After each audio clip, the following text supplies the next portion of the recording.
Most are afraid of unknown depths, skirting shores thinking world flat, and with the island girls in celebration of new religion.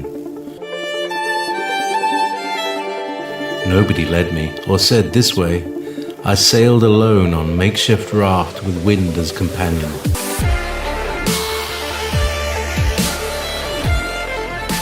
Fate for deliverance, confidence enough to assess new disposition. Seekers of lost paradise may seem fools to those who never sought the other worlds. Welcome to Momentary Zen with Zen Garcia. Visit www.fallenangels.tv. You're listening to Revolution Radio. Welcome, everybody, and thank you for joining us this evening. Your host, Zen Garcia, this Momentary Zen, here on freedomslips.com, streaming out of Studio B. And I do thank those of you that have access to the chat room for joining us live, and those of you that will later come and listen to the archives. We appreciate your patronage, your fellowship, and the dialogue that you share with all of the various hosts that come to you 24/7 over both studios A and B. This evening I have as guests with me Christopher Tyreman, and those of you... I just lost him. Can you hear me, Chris? He just hung up. Huh. I can still hear you, brother, just so you know. But for the listening audience, Christopher is part of the Chronicle Project, and he's going to be joining us. He came on about 2 or 3 weeks ago and is joining me again this evening in order to speak about the book that he co-authored called The Destruction of the Sabbath. And we've been having some connection problems prior to going live, and so hopefully everything will be good and we can cover some of the details of his book, and as far as its connections to the calendar that was given to Adam by the Most High. And there's some other things we're going to also cover which are connected to and associated with the Leviticus 23 feast days and festivals, as well as how modern Christianity has been unwittingly deceived into the participation of pagan celebrations and idolatry. And so hopefully he can hear me and you can hear me clear and everything's good. So let's see. Can you hear me at all, Christopher? Oh. Let me see if I can bring him in. It seems like we did lose him, so let me see if I can add him to call. Once again, I apologize. We had been having some troubles, and so seems like I lost him. Well, I hope everybody's doing well out there. We don't usually have this kind of a problem, but you know, it happens.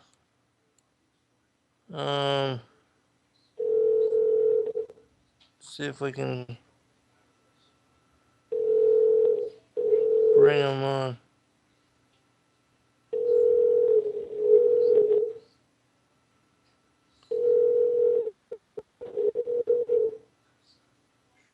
Hello, please leave a message after the tone.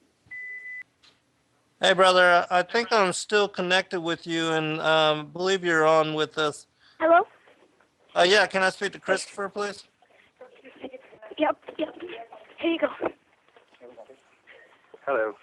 Hey, brother, are you there? Hi. Man, what a weird set of circumstances. Yeah, I was explaining that to the listening audience. Seems so weird, but in the meantime, while we do the first segment, I'll get you to send me a contact request through your son's Skype account so that we can be... I got it. Yeah, I was going to say, we sent one to you. Good. Okay, great. And if you want, do you want me to see if I can go ahead and drag him into this call and see if we can make contact that way? I'm going to head over to that computer and take all of my notes with me. Okay, great. It's very strange because even the phone I had in my hand just died. Oh, that is so weird. That is the weirdest. Somebody doesn't want this material out there. Right, right. Okay, Jude's got an accept on his. I'm just going to move to a different room here. And It's probably good because it's 93 degrees here today. So, awesome. Okay, try calling. Okay, let me find this contract. Okay. Okay, I've got it. All right, I'm gonna try to drag him on, and if we can do it this not, way, we'll then try it here on the. There we go. He's going to try answering here. Okay. all right. Yeah, it actually sounds better too. Awesome. Okay, I'm going to switch it over. Okay, and then I'll hang you up. Okay, and I hung you up already, so don't Okay, feel great. unloved. All right, we Finally. have contact. Wonderful.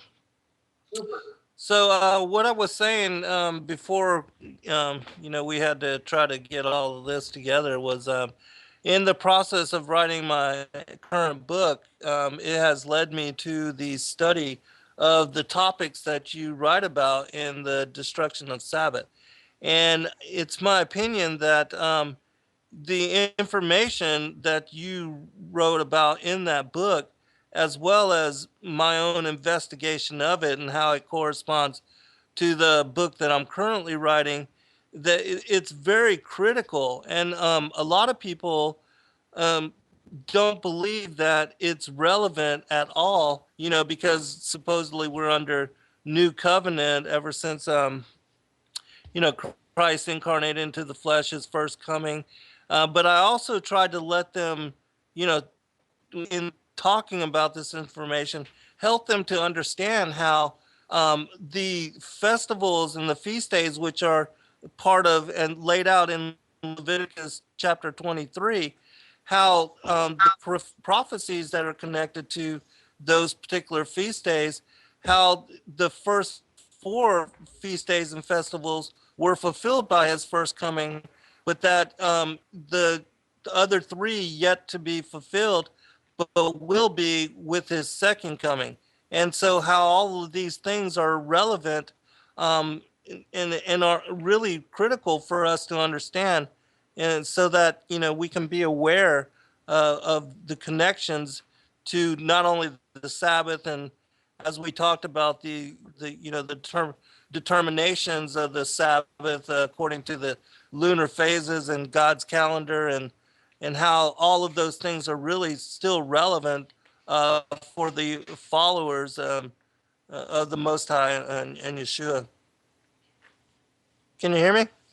Yes, I can. Okay. One of the things that I would mention to people out there when they say we're under the new covenant, okay, that's great.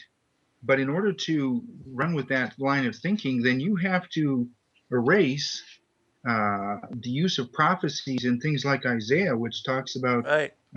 in the end of days where the Sabbaths and the new moons and the people who celebrate them, those are the ones that Creator is going to bring to His holy mountain.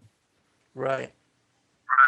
Now, if the new covenant says you don't have to do that, the Creator says you do have to do that, which one do you go with? Do you go with a traditional teaching, or do you go with what is written? And I guess it depends if you see Torah or the Old Testament as the Word of God or not. If it's not the Word of God, then you can make anything up you want. But if you really believe what that is, you have to bring your thinking into line with the Word, not the Word into line of our thinking. Exactly. Yeah, and I think that's those are very critical points.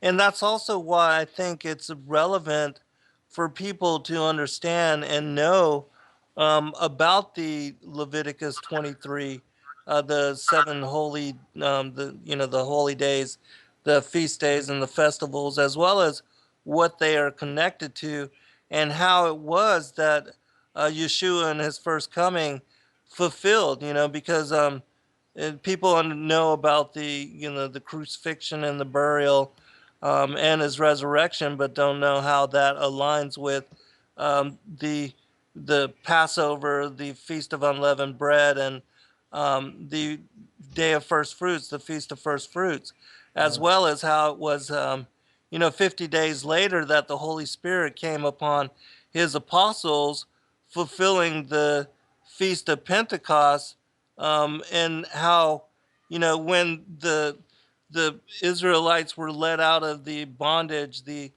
slavery of Egypt, how it was 50 days afterwards that they received the Torah on Mount Sinai, and how all of those things are, critical, and how even Yeshua and the apostles, that they celebrated these holy days as well. Exactly. And people seem to, I think where the big problem comes in is we go into a church, we sit down, some guy teaches us, and we don't hold him accountable, that teaching itself accountable. And you hold it accountable by taking it back and looking at the context, and you look at the thread through the whole thing. And if that context doesn't hold up, then you have a problem. And if they say that the feasts, we don't have to observe those any longer, then you need to say, where did Jesus say that? Right. Because Jesus never said that. Jesus never said change Sabbath to Sunday. He never said stop doing the festivals. He never said, hey, Passover's not necessary anymore. Instead, when I die and I rise from the dead, we're going to have Easter. And I want you to completely ignore my Father's calendar, and instead, when the full moon is up, then use that instead in order to calculate Easter, because you can mess with it all you want, because there's complete forgiveness for sin. Do whatever you want, and it's all okay. Right. Another thing that I thought was really relevant in your book was how it is that the calendar, as given to us by the Most High, how people can realign with it just by watching, the heavens, just by seeing the phases of the moon. Even if they were to get lost during a particular month, but that they could realign really easy with it just by seeing a phase of the moon. Even if it was like cloudy for a week, if they lived in an area where they couldn't see it for several days, how the Most High's calendar makes it easy to realign with it. Whereas if you don't know, like if you're in prison or you can't see the heavens for a certain period of time, and then you can finally, see something of the heavens, you still don't know where you are in a Gregorian calendar, because none of that is relevant anymore. Those connections are lost to us, and how in the ancient times, the shepherds, even in rural areas where they were with their flocks and not even among other people, how they could still maintain the keeping up of the calendar just by being witness to what was going on in the heavens. Yeah, I was more and more amazed every time I delve into the whole concept, and I myself actually go out every month to look for the new moon when it reaches its 7%, when it becomes the horn moon. But also, as you said, during the month I can go out and when it's a new moon, it's 7% lit. When I know the next Sabbath is coming, it will be that 7% past the first quarter phase, and then 7% past the mid phase where half the moon is, and then the 3/4 phase, and then the moon is just a sliver again on the other side. You know where you are in the months. Right. If I'm using a Gregorian calendar and I screw one day up, it's gone until an equinox shows up 6 months later. I have no idea where you are. Whereas with this calendar that Creator put forth, as you said, you can correct every month. But I mean, you can correct mid-month. You can correct. It's an amazing construct, and it's brilliant. It also has other purposes that most people don't know, and that is that with the Gregorian calendar, it's designed such so that you can see a full year ahead of time. You know what's where, and you can see 50 years ahead of time if you want on the calendar. And it takes away from being in the moment and living that point of life. And we've created a society in North America where it's a destination society. I'll be happy when, I'll be okay when, and it's always future. Whereas this calendar, the word chodesh, which means to renew, using the SDH, and is translated as the time of the new moon. Every month, when you see that sliver rise in the sky, you can say to yourself, you know what? It's a time of renewal. I may have had a bad month, but from this day forward, I can renew again. And you can look up and think to yourself, and Creator's hand is right there. You can see what he has done. I mean, it creates a connection that is completely lost with the Gregorian calendar. Right, right. And that's one of the things about our culture and our civilization is that, most people, well, a lot of people, they spend their whole day worrying about things of the past or worrying about things of the future or thinking about things that are going to happen or things that have already happened. And the whole time, the moment eludes them. It's like like even with, the way that people are wandering around through their day, glued to their different technologies, whether it's their iPhones or their computers, and never even take the time to go outside to look at the creation or be witness to it or part of it. They never, go out to watch a sunset or a sunrise or anything of that nature, and they are totally disconnected from the whole, what I call the great mystery that is going on daily around us, and are only connected to traffic in the morning, sitting at their desk, being in a cubicle behind some walls. There's usually not even windows for them to glance out at the creation. They get back in their vehicles, they're separated from the creation.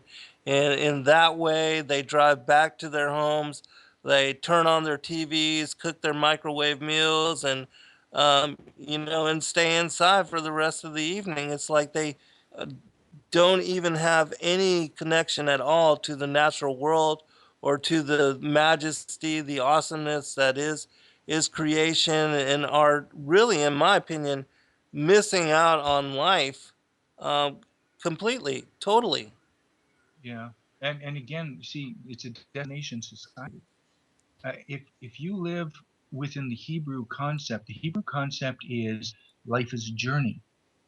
The whole point of life, and people always ask that, what is the point of life? And the answer to that question, and people aren't going to expect the answer I'm going to give, the point of life is to learn to be honorable, to learn honor, to walk in honor.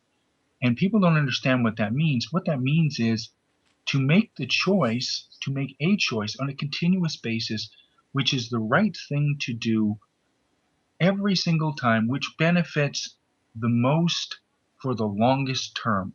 It's the easiest way to describe honor, to give something the value it deserves. And the way that our society runs right now, as you said, people are trapped in cubicles, they're trapped in carbicles, they're trapped in their home, their food's trapped in their microwave oven, and they dishonor themselves. There is no honor to their life. And when it's all said and done, it's over and there was no destination. And Right. you gotta stop. You gotta when new moon comes here, we have a lake just outside of town. It's not a great lake, but it's a big lake. And we go out and we watch the sunset. And I take my kids with me. And we make Awesome. sure on Sabbath. And it is incredible. The sunset comes and then slowly the sliver of the moon becomes visible. And it's an event, and it is you probably describe it better than me. There's something which happens. My son said to me, he's 11, he said, there is no other place to be but right here, right now. Right. Yeah, It and is incredible. uh, well, go ahead, and then I'll comment after you. That's basically it. You have a grasp. You go out a lot more. I it's 93 degrees here today, so I really didn't want to go outside a whole lot. I was doing some plumbing at the senior center and got that done. We have a rock show going there. So that was my commune with nature today, was explaining to people about mineral samples. So I Right was on. outside, but you spend a lot of time outside from what you told me.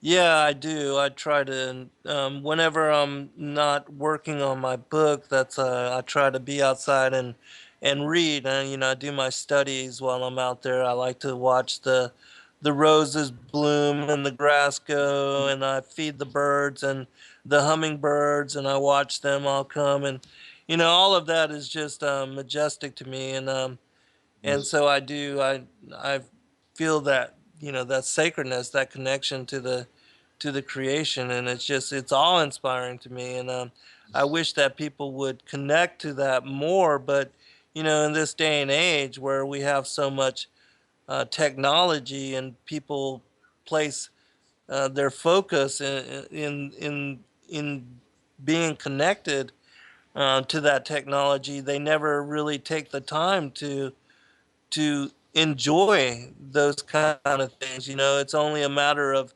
um, in the interim of going to their vehicle to go to the store or to go back and forth to work. That will be about the extent of their connection to the natural world. And for me, that's such a sad thing, especially for myself as being a poet. I find just every moment, the connections with the creation, just so stimulating and so just awe-inspiring. I find I get my inspiration from just the simple things of life, and again, being witness to just even the birds, the yellow finches that come to eat the black Mm. sunflower seeds that I put out, the red cardinals, and the doves, and the hummingbirds that come to suck the sugar water from the feeders, and Huh. watching the different You different. sound like you're sitting in my backyard right now.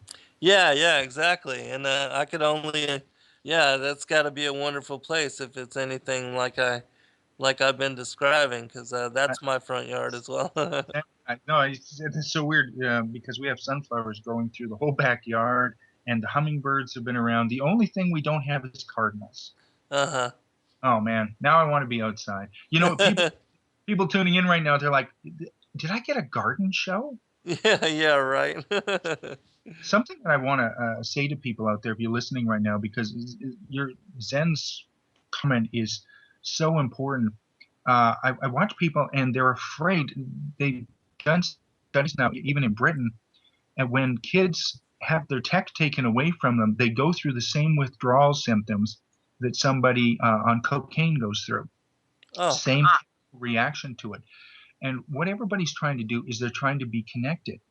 But what's happening is they're using a faux connection. There is no connection. The only connection you have if you're using an electronic device is it's your thumbs and the device. And then they say, well, I'm connected with people. No, you're not. You're right. connected to a little pad, and the little pad is typing stuff back and forth. It could be a computer program doing it.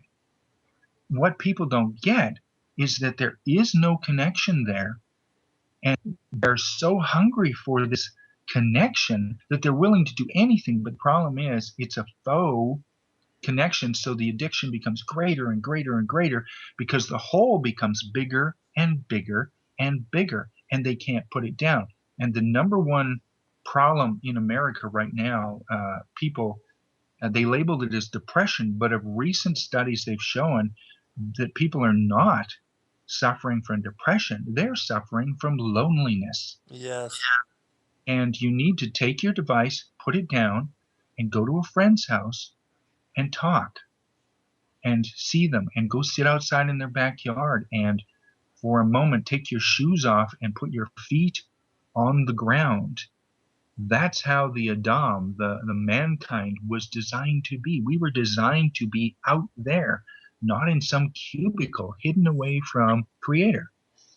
Yes, absolutely. And it's all the way that people take their 1 week of vacation a year and will disconnect, and they'll go to the beach, and they'll be with the creation then. But For myself, I find that same kind of majesty everywhere, every day, just being outside and being in connection with the sun and the skies and the clouds and the grass and the trees and just the elements um, and so, I could only wish that people could feel the same kind of connection that I do when I'm just among the great mystery and part of the giant family.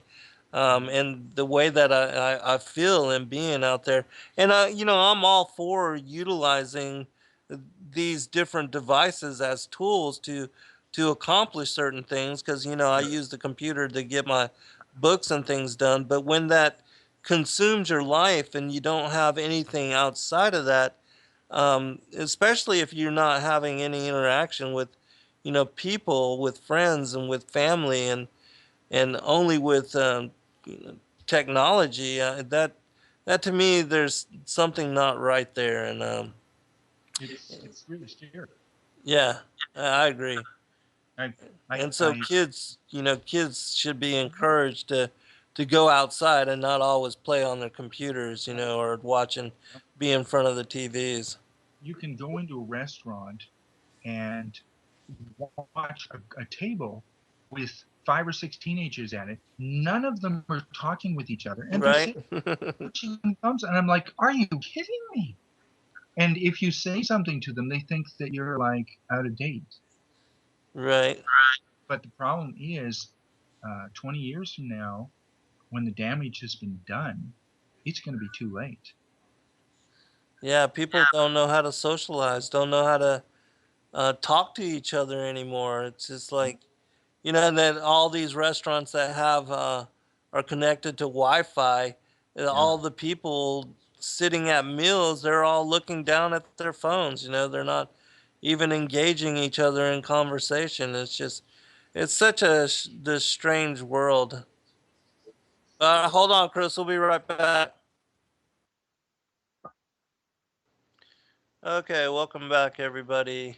I'm your host, Zen Garcia. This is Momentary Zen. I have as guest with me this evening Christopher Tyreman of the Chronicle Project. Um, which reminds me, Chris, have you worked on your latest newsletter or anything in particular going on with the Chronicle Project? Any huge revelations? And then we'll go into some of the other aspects of what I want to talk about this evening. Kind of funny, actually, when you're mentioning huge revelations. One of them, as I mentioned earlier, the idea that the whole point of life is to learn honor, came from a discovery that we made earlier this week. And what it is it's based upon the word death, because people ask, they'll write us and say, is there anything that STH has shown to prove that there's life after death? And at the time, it's like, well, there's the usual stuff that religiously we know. But what started coming to mind was that there are 2 words for death. Now, unfortunately, if you're a Hebrew scholar out there, the way I pronounce the words is going to be different because we use a different system. But the 2 words for death are mavasa, and that would be the mam, the vav, and the thava. And the other one is mas. It's just 2 letters. What's interesting about it is mavas is applied when Cain dies, or people who are not godly die, they mavas. But when somebody godly dies, and I really don't want to use the term godly, but when somebody who lives their life correctly passes away, the word at the end of that was always math. And we were curious why math and not mavath. And obviously it had something to do with a difference in what happened after you died. And working with it, you'll also notice that the word moth is used with crops. The crops are moth, and we had considered that it meant to mature. So the idea was that you didn't die, but you matured. But this week, looking closer at the word and running it from some different angles, we came to the conclusion that the word means to transition. And that had some outlying changes to go into what we were doing. And one of them is the Nakash, people would call it the serpent, was talking with Eve in the garden. Now, for those of you who haven't seen our work, our stuff's available on our website at thechronicleproject.org. There is no serpent talking to Eve in the garden. It is actually a person called the Nakash, which means he's the overseer of the creation. He was the guy in charge of getting all of the stuff done on the earth that Creator had planned. And he wanted to find a way to steal the planet, take authority of the planet, which he did. When he was talking with Eve, he wanted to sucker her into eating of the fruit, because it's the one thing Creator said to Adam. He said, you can eat anything that's in the garden. Don't touch the stuff from the tree of the knowledge that satisfies and causes fear. That's the actual Hebrew. It's the tree of the knowledge that causes satisfaction or fear. And then Nakash came to her and he said to her, they were talking about it, and he said, you're not allowed to eat any of this stuff, are you? And she said, no, we're allowed to eat anything except that tree. And he said to her, I'll tell you why they won't let you eat of that tree. Because they know that if you eat of that tree, that you're going to become like them. And it says in the actual Hebrew, you do not have to math, you do not have to math in order to transition. He's saying you don't have to die in order to transition. And they know this. They're keeping this from you. So if you go and you eat that, you'll become like them, because they're trying to keep this from you. And so with this stuff in mind, it becomes very apparent with the word that it's used, that those who lead honorable lives are the ones, when you die, you don't die, you transition. The other word, mavath, means you don't transition. And to me, that's a major discovery, because we're no longer looking at death, we're looking at transition. And the question is, transition to what? Well, he said to Eve, you don't have to die in order to translate. People be like, translate to what? If you're a New Testament person, I'll give you a quote. They were saying to Jesus, the woman has seven husbands, the husbands all die. When she gets to heaven, who's she married to? He said, you don't understand. When you get to heaven, there is no giving or taking in marriage, because you have become like and they have the word angels, but it would probably be the Elohim in the original Hebrew. Uh-huh. Yeah, that's really cool. Yeah, I thought that was amazing, because you don't have to think to yourself, now I'm going to die. You think to yourself, wow, I'm going to transition. That's cool. That's something to look forward to. It's not something to fear. It's something to say, wow, I better start leading an honorable life so that I can make the transition. Right. And I think people need to start teaching and understanding that keeping the law is the way of doing the right thing. It's a direction, it's an understanding of the way to do stuff that has the greatest end result. And that's the purpose of it. That's the purpose of eating properly. That's the purpose of don't sleep with your neighbor's wife. You know, it's all stuff that's going to make you honorable. And those who are honorable transition. Right. Yeah, I talk about in some of my work how, that I talk about our pre-existence and how we're trying to have a return to our first estate, and that this would all be in alignment with that. Um, One other thing, you were in talking about how we're here to be honorable, and how honoring the commandments and following the commandments as they were given to us, how all I talk about how those are dharma laws, and that it helps us to manifest positively and also attract that kind of positivity. You know how people talk about that karma is um, and that one, if we can live righteously and we wish that same to our fellow neighbors and our fellow man, and um, deal with everybody in that manner, then that good things reflect and come back to us. They go out and magnify and come back to us in that manner. But when we commit evil or act selfishly, you covet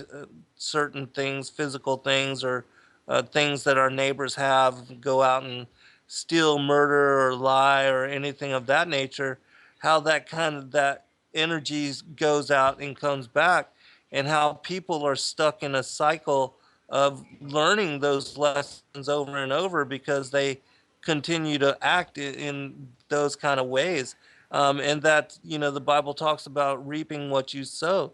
And how that, those kind of, because they're basically like energetic laws. It's the way that energy attracts, positive attract, all that uh, kind of works. And I speak about how we're here. You said living honorably. I call that also living prayer. That instead of just praying, sitting down to pray, and doing that, whether it's at your meals or at bedtime or when you awake in the morning, that really we should try to live that kind of state of mind, that kind of way of being, so that we can be honorable in all moments and with all of our actions, all of our behaviors, all of our thoughts, our intentions, what we wish for ourselves and for humanity. And that if we could do that, and if all of us did it, what an awesome, incredible world this would be. Yeah, you see, and that's the purpose of Hebrew law that people don't get is if you look at how the laws are set out, they're there to mature people, to give them a guideline to show them this is the right choice, this is the honorable choice in this situation. And if you, they use the word in the Bible, they use the word sin, but in Hebrew, the word isn't sin. The word is to become twisted, to become knotted. In the Greek, it's called a miss. You didn't hit the mark. Mm-hmm. People need to understand is every sin, if you want to call it that, occurs out of a fear. Every sin is a direct result of fear. If you hoard, it's because you fear not having enough. If you steal, it's because you fear that you get the idea. It goes on and on. No matter what Right. you do, it's all fear based. And the reason fear is a negative, as you put, a negative energy. It's a negative course of action, and you need to stop. And you have to stop being afraid, and you have to turn around. You have to head another direction, because there are two types of people out there. There are people, you are either a black hole, and that means everything's coming to you. It's me, my wants. I Right. steal, kill, I murder. Or you're a star, and everything flows out from you. The stars go to heaven. Okay, the black holes, they cease because the black hole can never stop being a black hole. You have to choose to stop being a black hole, because if you don't, you will never see transition. You can't, because can you imagine a black hole in a translated state, in the powerful state of an angelic, to have somebody that is a black hole personality? It would only get worse and worse and worse and worse. And so the only people that can transition up from the human race are the ones who have learned to be like Creator. And what is Right. that? Everything pours out. Right, and I also think that it is associated to, like when the apostles asked Yeshua who amongst them was greatest, and then he, bowed and went to his knees and began to wash their feet, and to example to them that, they should, um, um, they should take care of each other and one another, and that those that were the greatest were those that were in service to humanity and to each other rather than to self. And how the two ways of being, as far as Adam and Cain, Cain was selfish, much like Lucifer, and that he was oriented in gaining and being and doing for self, whereas Adam and the priests, much like a king, Cain and his line, and the royals that are connected to him by bloodline and lineage, they are all the divine right of kings, kingship, and the right to rule with impunity, and their everything for them instead of everything for the people. Whereas Adam and the Hebrew patriarchs were priests, and not kingly. They were in service to the flock, to those that followed them, that looked up to them for guidance and direction, just as Yeshua was in sacrificing himself for the sins of humanity and giving us a chance for a uh, re, renewed a clean slate is what I'm saying. And so those are the two opposite ways of being, for self and then for in service to others in humanity. Mm-hmm. Yeah. I think if, as the listeners are sitting out there, see, a lot of times we have a very bad habit. We say, well, I'm pretty honorable. I'm a son. I give out. I put $5 in the offering thing for the Salvation Army at Christmas time. But what you need to do is you need to be a little harder on yourself. And as a given example, so we can turn it back to what we were going to talk about in the first place, when you hear something that does not match with your tradition, with what your church teaches, with what your group teaches, but it's truth, but you fight against it, that tells you right there that you have black hole potential in you. Because when you want to change things to suit your view of the world rather than changing to see the world as it is, that straight up front is your warning sign that there's something wrong in your heart. Mm-hmm. And a lot of religious organizations right now profess to be followers of Yeshua, and yet they eat their own young. They treat their people poorly. If you don't do what they say, if you question the word that they put out, they remove you or they sanction you. And yet John said they'll know them by their love. So we need to, as you say, start really taking a perspective on how we do stuff.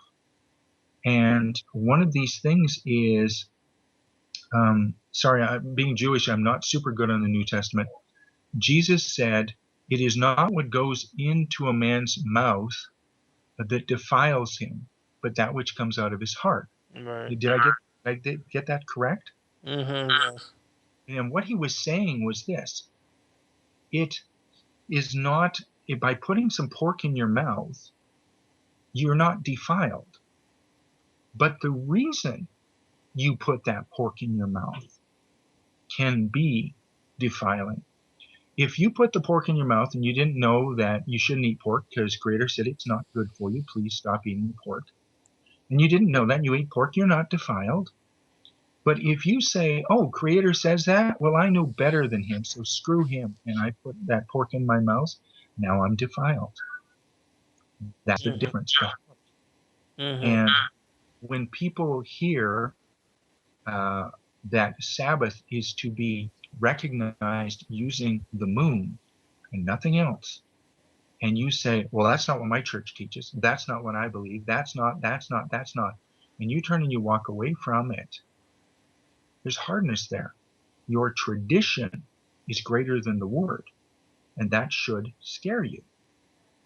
And people refuse to recognize that, but it's becoming rampant, and it is terrifying to me because we have this form of godliness, but there is nothing inside of it.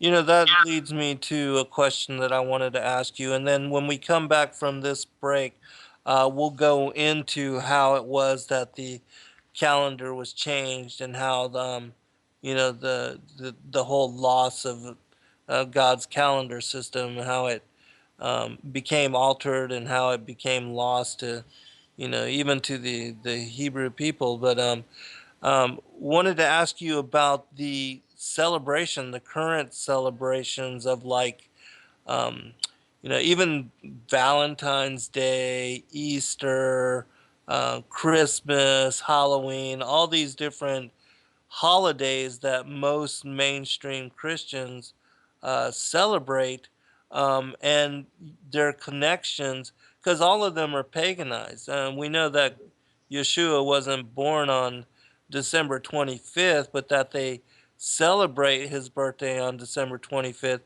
because it has association to the winter solstice, in that the sun rises again 3 days after the winter solstice, changing its course in the heavens, and the days become elongated. And because of that, they associate the 25th with Yeshua, because he rose 3 days after being put in the grave. But all of these different, Christians, mainstream Christians, honoring these particular days instead of that of the Levitical 23, chapter 23, those particular 7 feast days, holy days, festivals.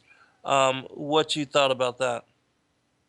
Yeah, it's a good question, because people will say, is it wrong to be observing that time? And the question really comes down to not, are you celebrating Christmas? The question comes down to, are you observing Passover?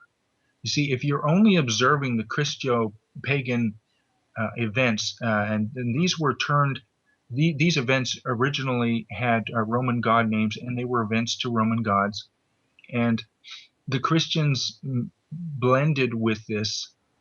Tertullian, in his writings, really sad as he remarks about how you can't tell the difference between the Christians and the pagans. And this is back in Rome at that time period. They basically meshed the two things, so that, and the church meshed it too, to make it so that everything had this guise of Christianity when it wasn't at all. It was just pagan stuff. And it was designed to take us away. In fact, they made it illegal at that time period to calculate any of the festivals and the feasts using the lunar calendar, sometimes on pain of death, but usually a heavy fine, sometimes a beating. They were not allowed to announce the feasts, and they did it on purpose to remove people from taking Creator's time, and instead taking the pagan god's times. If you take the pagan's god time, then you're worshiping the pagan god. That's basically how it works. In that time period, if you worshipped on Sunday, then your god was Helios. If you worshipped on Saturday, your god was Saturn. Okay? If you worship Monday, yours was the moon god. They knew this, and they made it illegal to observe Sabbath using the scriptural calendar, because they wanted to remove Christianity from Judaism. They wanted a complete separate religion so that they could control it. So I guess in answer to your question, I don't have a problem with somebody observing Valentine's Day or any of that stuff, as long as you're also observing the correct times of Creator. That would be where I would leave it with people. Yeah, I agree with that. I do agree with that, and because in my book, my current book, I wrote about this, and I talked about how, um, you know, well, we'll be right back, and then I'll finish this comment, and then we'll move on with this topic. See? Hold on, Chris. Welcome back, everyone. I just want to quickly remind the listening audience that Revolution Radio is the largest listener-supported, commercial-free and corporate-free radio station on the planet and on the internet. And in order for us to continue coming to you in the way that we do, and covering all the various topics, the esoteric aspects of reality and New World Order and biblical prophecy, ancient mysteries, and that all the various hosts cover from all angles. We do need your monetary support, and if you can, do so. Go to freedomslips.com. You can purchase any of the particular items that are there to for you to support the radio network, a coffee mug or a T-shirt, and also there's various gift offerings, non-GMO seed packs, the bullet drive with all the critical emergency information, um, access to the archives so that you can download in MP3 form all the various shows from all the different hosts going back to the beginning of last year. There's many different items, or if you just want to donate through PayPal, you can do that as well. And we appreciate your support and thank you in advance for it. Um, Christopher, I wanted to. Oh, well, first, the comment that I was going to. I had talked about and wrote about in my book about how, um, Christmas gatherings, Thanksgiving gatherings, how those are huge communal events as far as families, and that oftentimes it's, uh, the celebrations of these particular days that bring families together when they otherwise might not have seen each other, or that these particular days have become family gathering days, and that I think that that's a good thing as far as families getting together and sharing meal, especially in this day and age when families don't even sit down together to share a meal anymore, and don't share that kind of time and space with each other. But that I also believe, as you said, that it's critical that we honor, recognize the seven holy days, the feast days that are laid out in Leviticus chapter 23. And so, as a Jewish family yourself, can you talk about first how, because I don't think that it's necessary for us to sacrifice animals. I don't know if that's something that y'all do now when you celebrate, like Passover or something like that. But can you talk about how it is that your family celebrates these particular holy days? Because I talked about also that it's, I think what's more important is that we acknowledge them, recognize them, and that people can celebrate them by maybe setting up an altar, burning some candles, or some even incense or sage, or however it is that people want to honor the Most High, but that acknowledging it is what is important in my opinion. But can you talk about the particulars of that, and then we'll go into how it is that the God's calendar system got lost to time and history?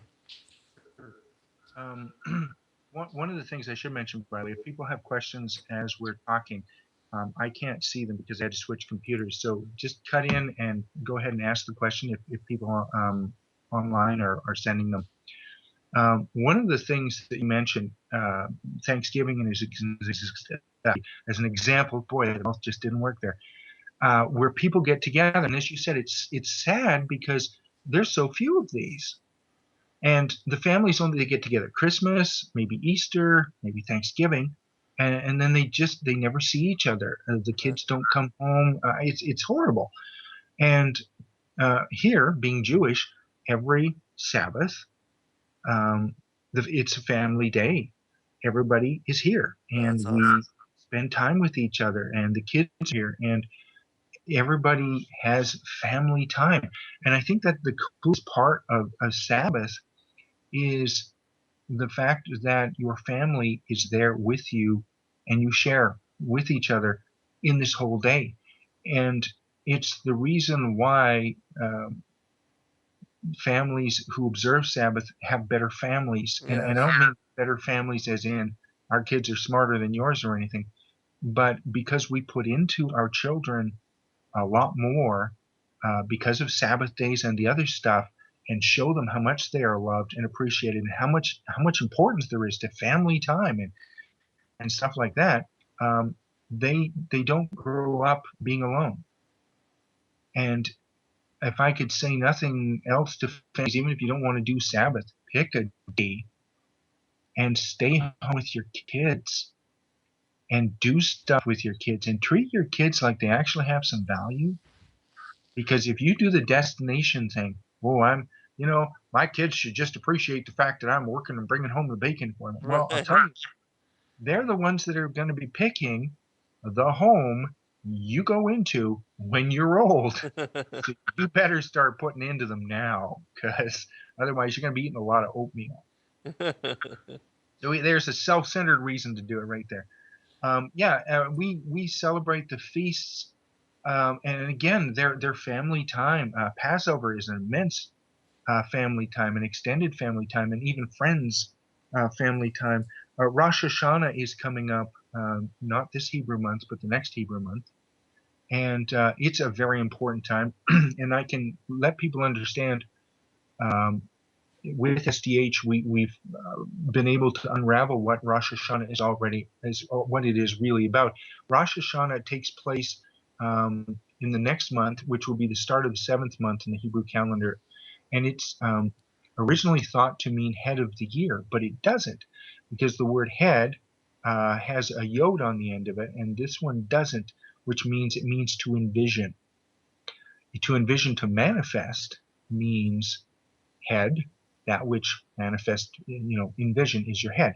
But this word doesn't have that yod on the end of it, so it means to envision. So Rosh Hashanah, which by the way is a terrible pronunciation of the actual Hebrew, is actually the time when, as Hebrews or Jews, we stop and we envision the year. We look backwards over the last 6 months and we say, what did we do well and where did we miss the mark? Where we missed the mark, we do two things. We make plans to hit the mark for the next 6 months. You see, it's to envision the year. If we've done wrong to somebody, we go make it right. If you've taken something, you pay it back 9 times greater.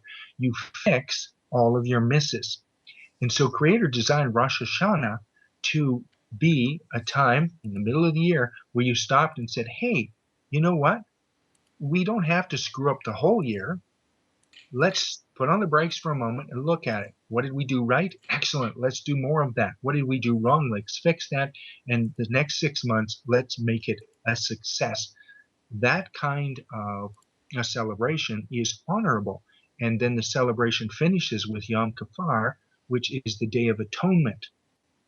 And I won't get into see how that fits together, really well as with what you just explained. Yeah, so you have 10 days to get it right. Then Day of Atonement shows up, and we won't go into that right now because that's a real long. We could do a show on that, because that explains the Antichrist and everything else. So we will not go down there right now. But that's coming up, and you can see with the design, the feasts aren't just where you party on; they have purpose, and they're designed to teach you honor. Yes. Rosh Hashanah teaches you honor. Make right what you made wrong. I down Christianity, but I do down this practice. Ask Jesus for forgiveness and it's all okay. It's not all okay. Ask Jesus for forgiveness, great. Now go and fix what you did wrong. If you stole from somebody, you go and you give it back. And I got to tell a quick story. There was a kid that I knew. I shouldn't say kid because he was in his 20s. And he'd worked at a restaurant, and he had stolen from this restaurant. And years later, he was about 25, 26, he put himself as a bondservant to Yeshua. And then he went back to that restaurant, and he took money with him. And he gave the money to the restaurant owner, told him what he did and why he was paying back. Blew the restaurant owner's mind. Awesome. He said, never in all of my years of doing this have I ever had someone do such an honorable thing. Yeah, that's very cool. Okay, so if you've done something wrong, go fix it. Make it right. Don't just, put it all on Jesus and say, woo, hey, that was great, because that's not what Jesus taught. Jesus taught make it right. Right. Okay, did that answer the question? Yes.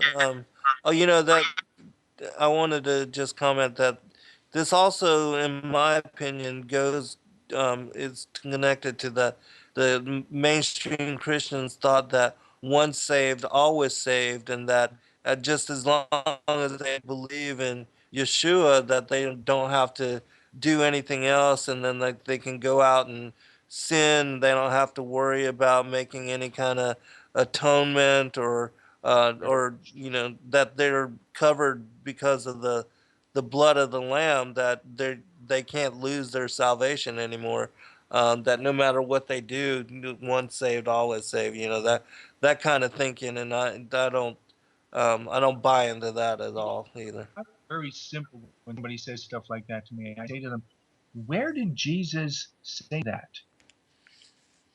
You see, in all honesty, the only things that you should ever really be reading is what Jesus said.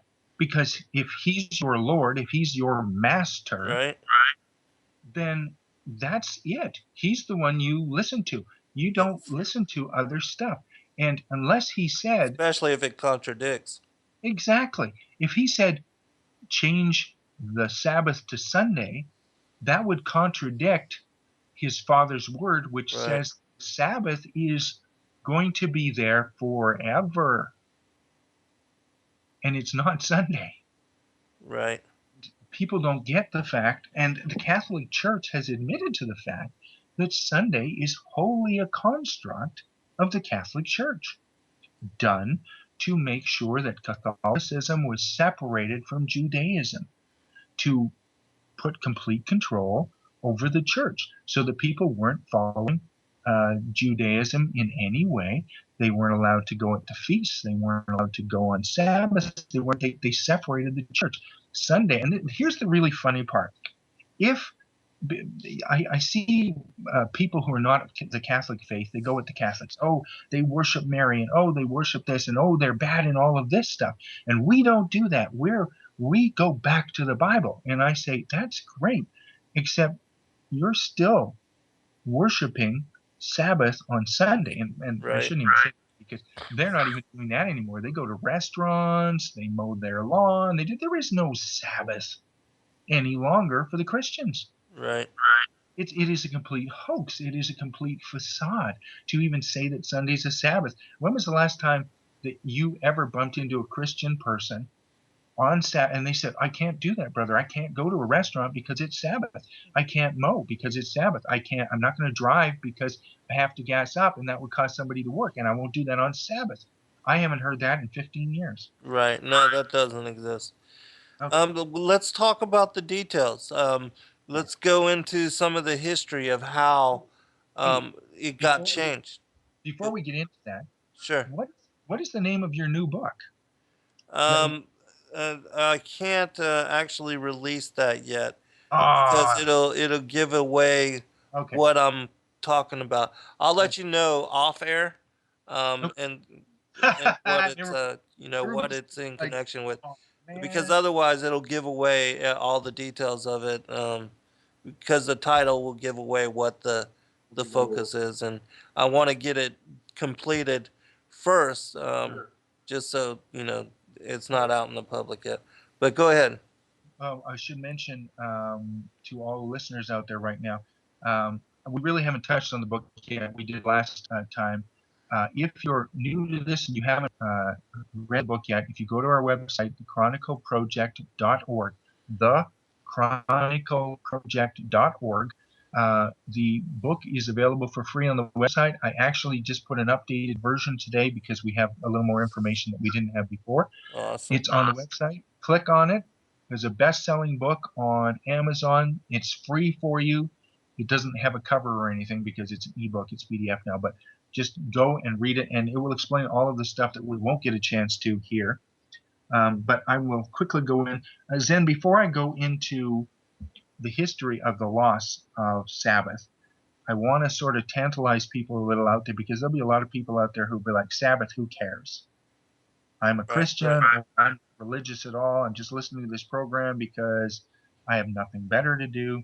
So what I want to do is I want to give you some information about the moon, because the moon is the central figure in this whole thing. And most people would say, well, science says that the moon is here because a Mars-sized body slammed into the Earth 4.5 billion years ago, blah, blah, blah, made the moon.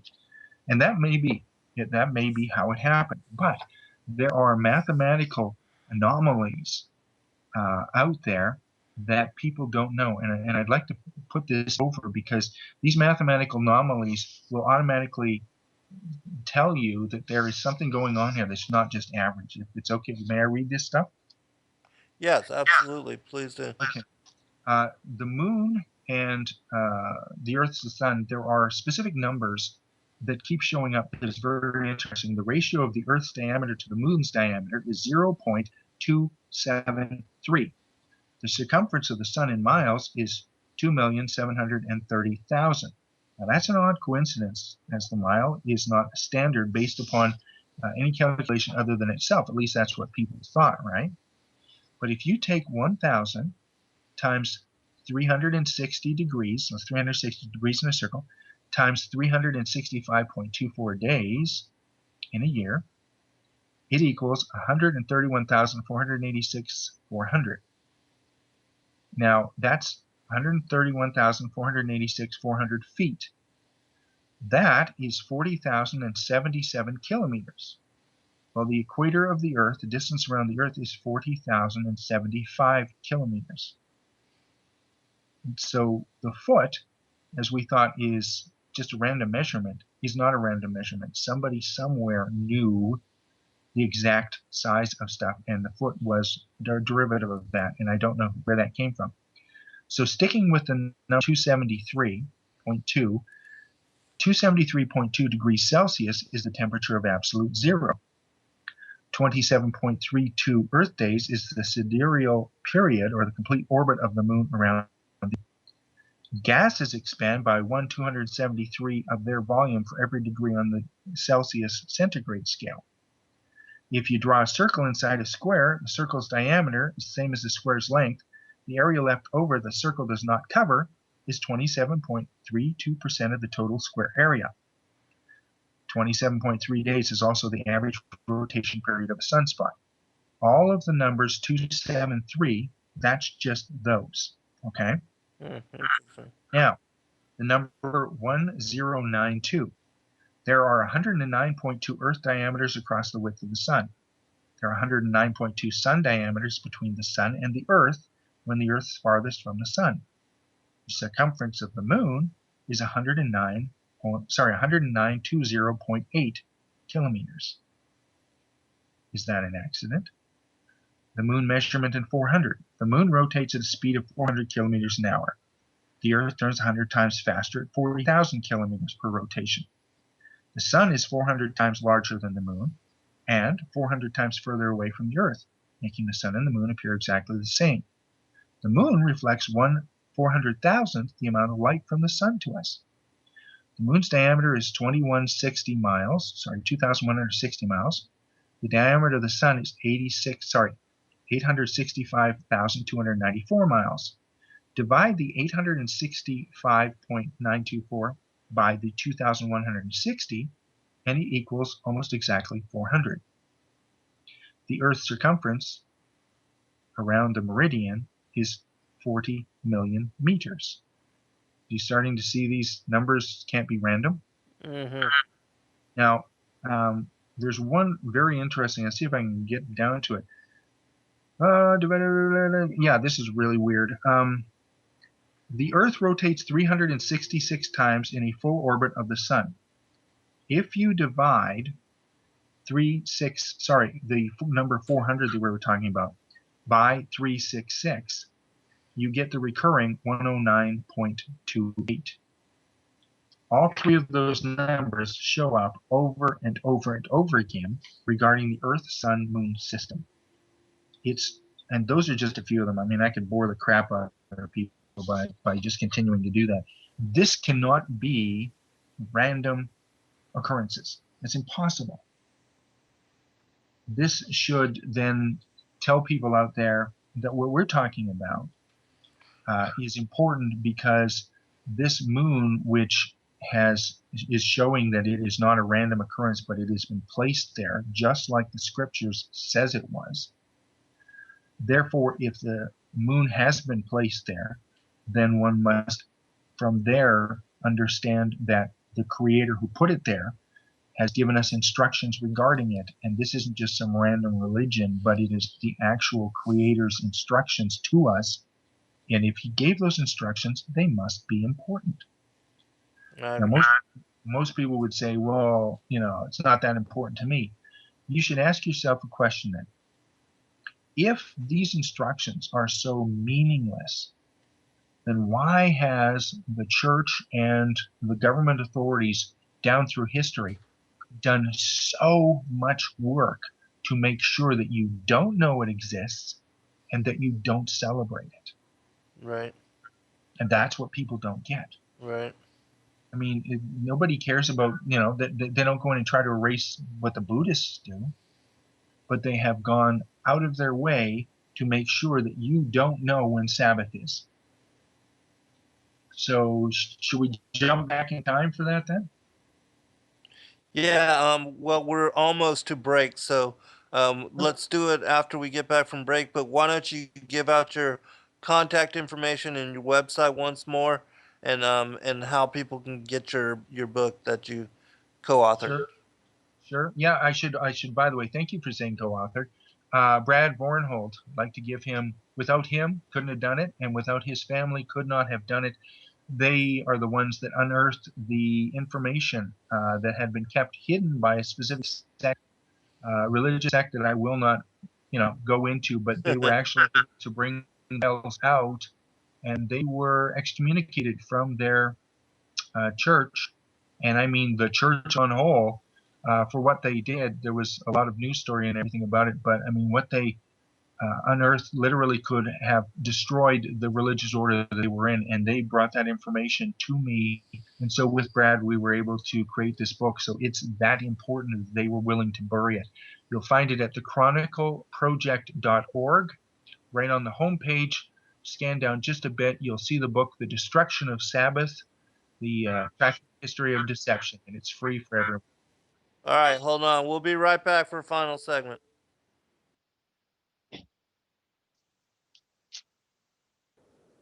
All right, welcome back, everybody, for final segment. And the fact that Brad and his family were excommunicated from this one specific church is a verification of the importance of this information, and how it is that the Jews that worship Sabbath from Friday at sundown to Saturday at sundown, the Seventh Day Adventists that celebrate every Saturday as Sabbath, and the mainstream Christians which worship Sunday as Sabbath, how all of them have it wrong. And so, quickly, can you explain really fast the way that the God's calendar works as far as the determination of Sabbath, and then go into how it is that the various forces aligned against this information were able to alter or destroy it as a system for maintaining the Sabbath? Sure, the system is really quite brilliant. It is based upon the moon, and the reason it's based upon the moon is because you have an ongoing calendation piece which can be checked monthly. Here's how it works. The cycle begins with the new moon, and the new moon is not the new moon that is the very first one you can see at the horizon. Sometimes you can see a little sliver one. It's a moon that's 7% or greater. The reason we know this is because when we restored the first chapter of Genesis, it became quite apparent that the moon was the central timepiece and the sun had nothing to do with the scriptural lunar Hebrew calendar. The third day, the day itself, means to go to, so to manifest a display. That was the day that the moon was placed where it was, joined with the sun. And the word third or three in the Hebrew is actually a Hebrew wordplay, as I said, which means to go to manifest a display. 72 hours later, the evening of the sixth day, the name the sixth is again a wordplay that sounds like six, but it contains more information, and it means to manifest invocation. And an invocation is an authority that is above you. So on the evening of the sixth day, something was to manifest, that would be an authority.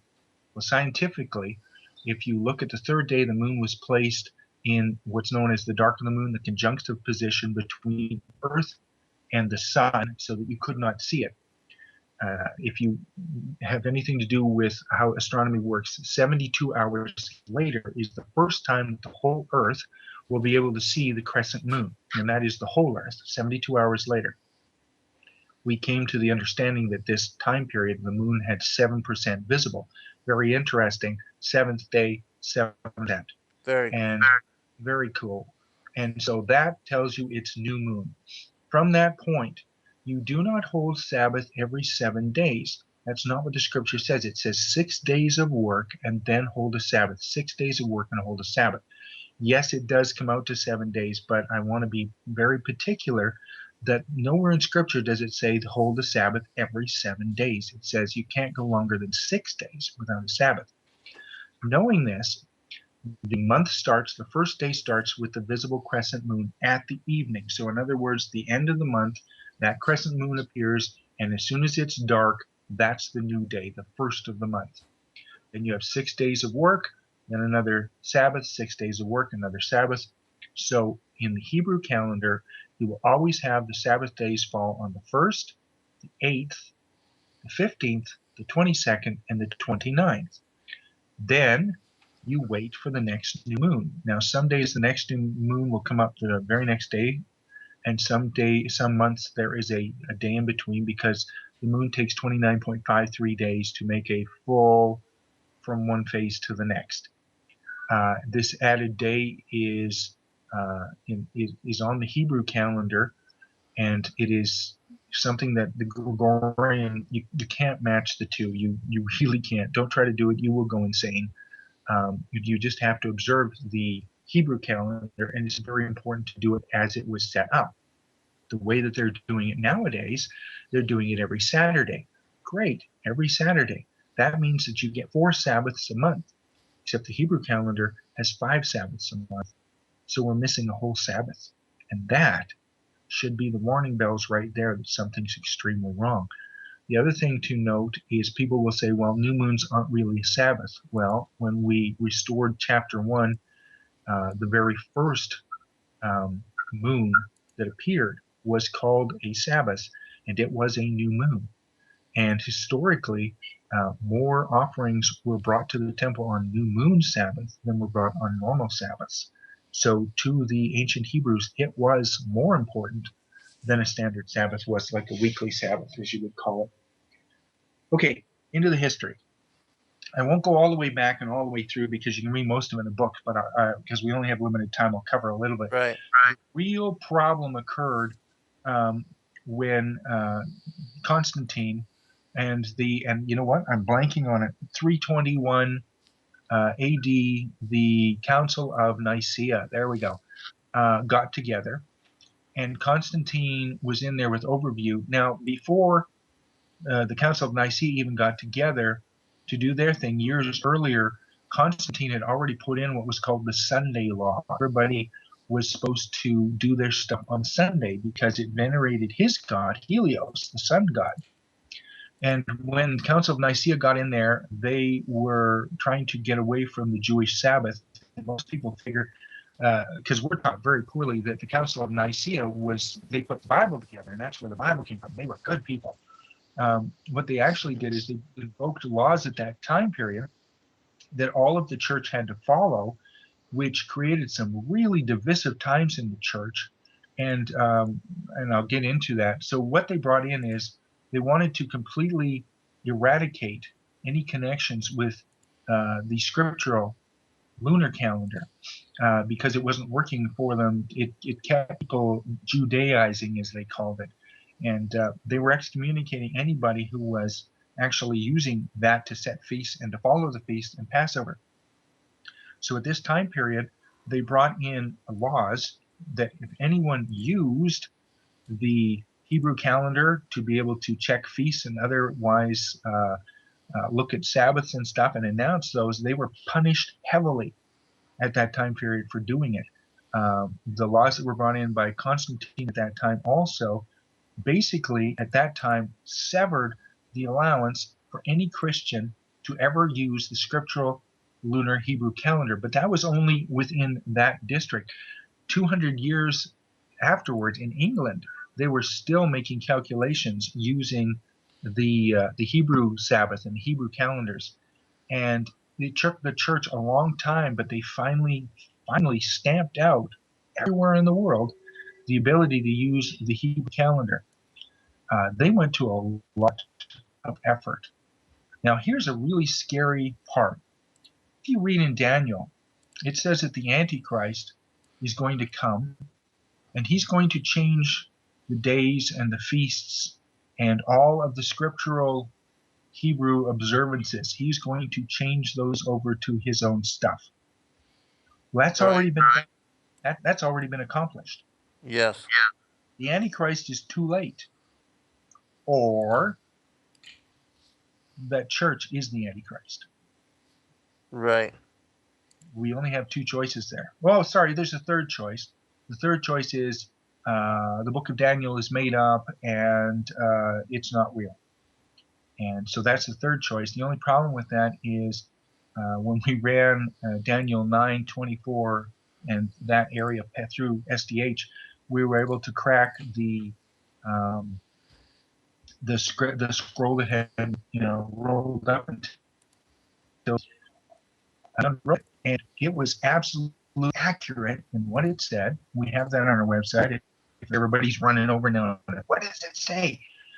And it proved that the book of Daniel is real, because our oldest copy of Daniel is about 300 BC, and the event that was shown in when we unfolded the Daniel chapter 9 section occurred in 70 and 132 AD.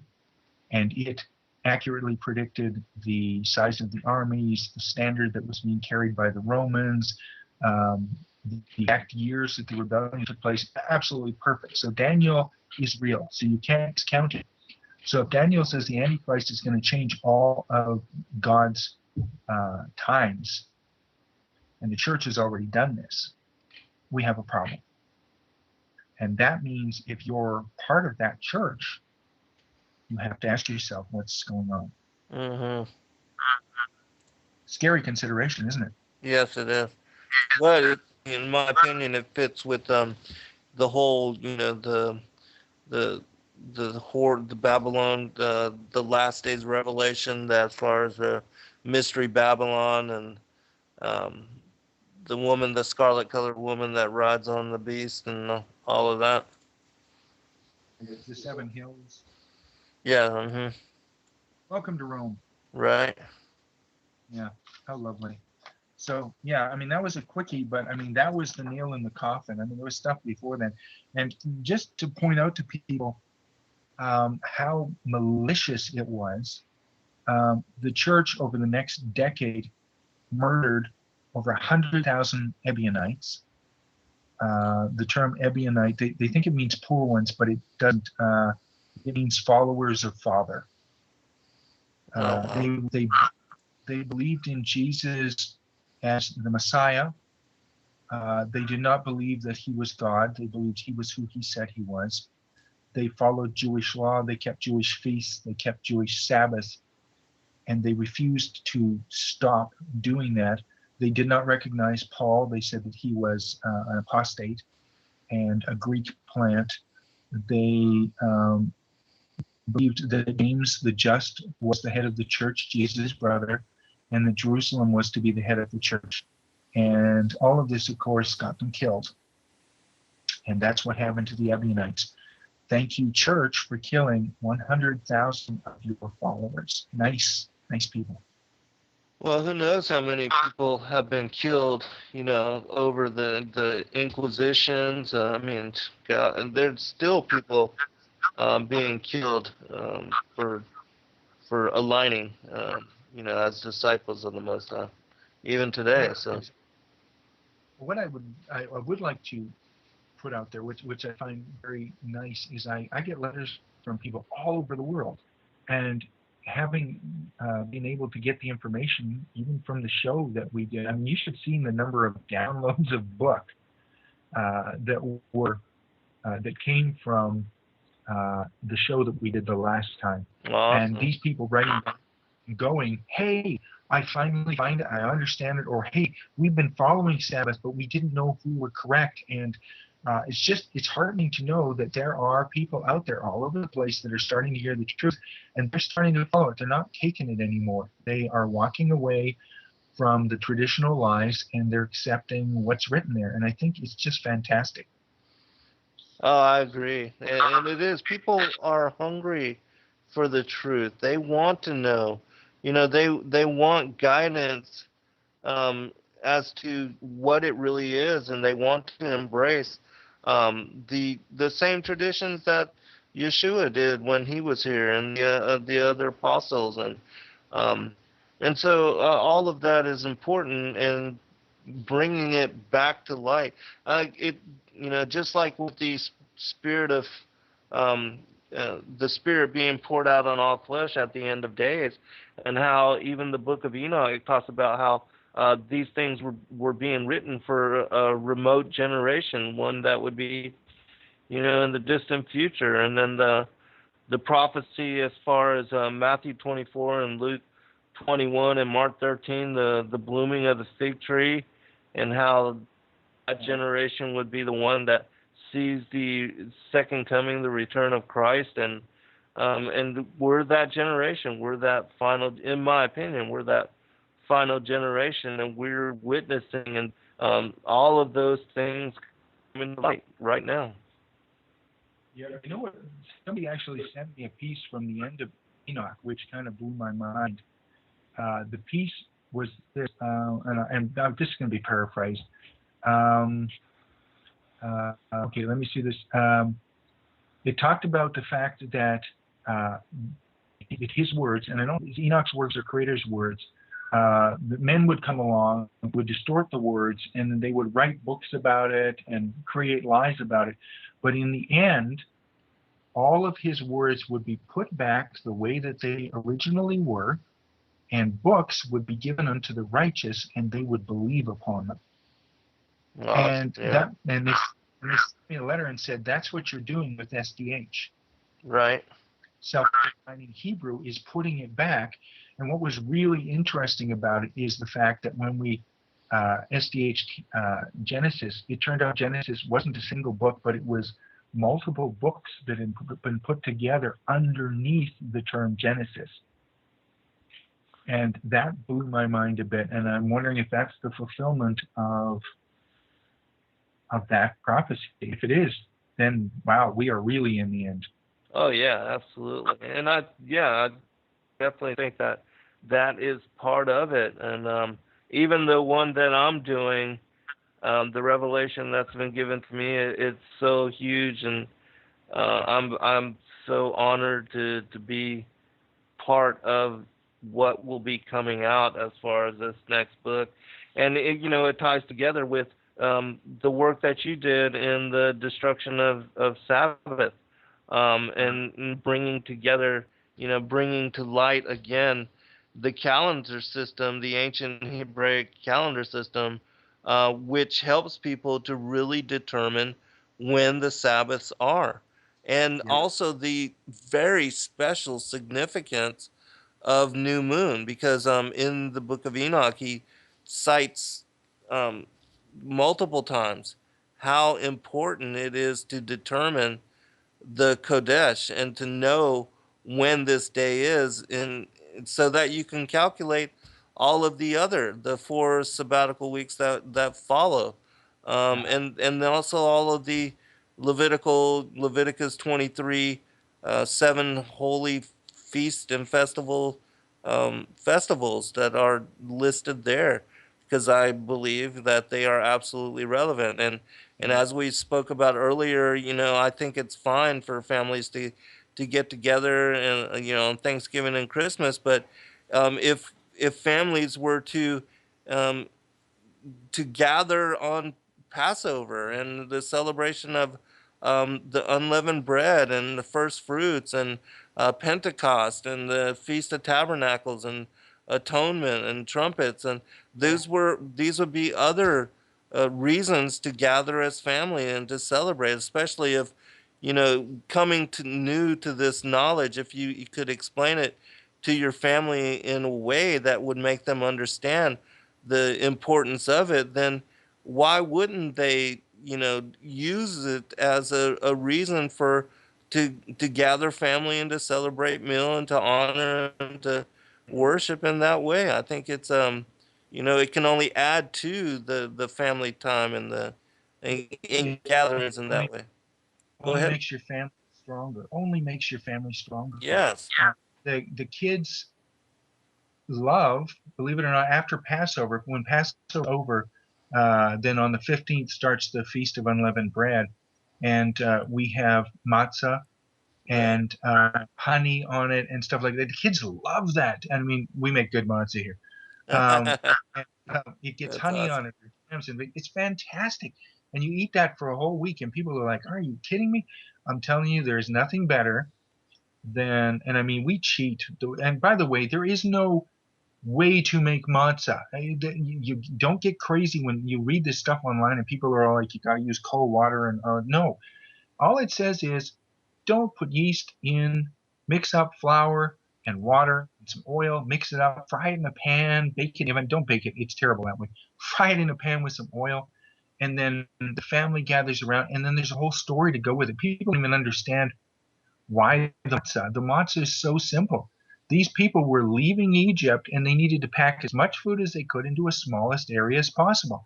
So you make all of this flat bread, you can stack it in, and away you go. That was the point of the matzah. And so when we eat this, we remember that we are sojourners, that we have left Egypt, that we have left the pressure, that we have left the bondage, and that we're now free in Creator. And it's a reminder each year, and it's a fantastic family time. Every night we have the matzah for breakfast. We have the matzah. It's people don't understand it. Some people see it as a burden, but that's because the heart's in the wrong place. It is a celebration time with Creator. Yes.